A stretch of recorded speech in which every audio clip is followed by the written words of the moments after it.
2006 Nashville.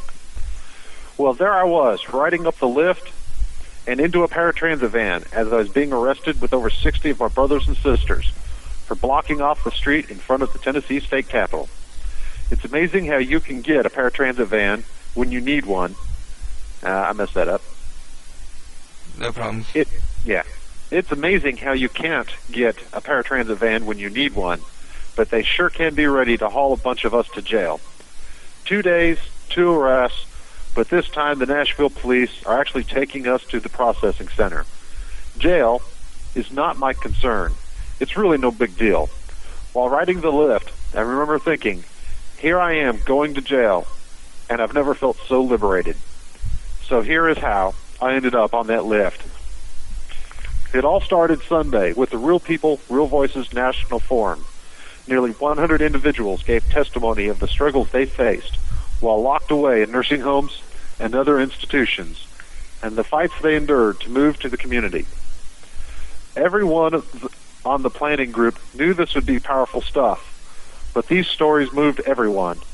They were raw, powerful. Honesty can do that to people, and it can set the tone for the next day, too. Winter in the South. It is one of those cold, wet, drizzly days, and everyone was down early, fired up and ready to put on some extra coats, ponchos, and bags on your feet. The energy was amazingly high. Like I said, raw, powerful testimony really has folks fired up. We marched from the hotel to our first stop, War Memorial Plaza. The plaza is actually on the roof of the Tennessee legislators' offices, which are built into a hill, partly underground, directly in front of the Tennessee Capitol. With the ADAPT troops lined up, we speechify, we're in Tennessee, because it's one of the 10 worst states in providing community services. How the governor has tried to even reduce services and threatening to put more of us in institutions. After the speeches, we do a maneuver that would make the U.S. General proud. Using different exits off the plaza, we split into 2 different groups. These groups march through the streets and block around the plaza, leaving groups behind to strategic intersections. Within minutes, all traffic to or from the Capitol, Legislative Plaza, and even the parking garage to the State Building is blocked off. Downtown Nashville is at a standstill. Legislators keep coming out, but we want the governor. We've owned the streets since 1 p.m., and at 5:30 arrests begin. On this night, the first night, they ticket and release us, but it takes hours to clear all the intersections.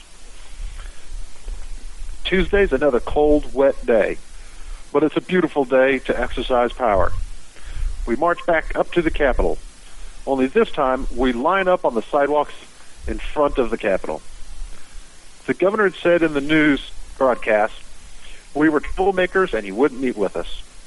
So a group of us, about 60 strong, try to make our way up to the Capitol, only to be confronted by several state trooper vehicles and an unknown number of troopers. After some confrontation, a trooper calls us professional protesters, and I replied, "I'm not a professional, I'm a pissed-off American." We go to join the rest of our brothers and sisters. The police and troopers are trying to keep us out of the street. Then I notice a curb cut in the middle of the block that the police haven't blocked.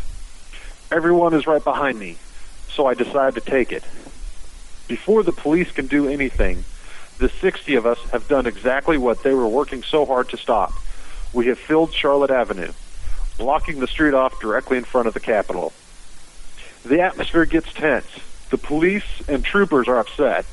ADAPT owns the street in front of the Capitol again.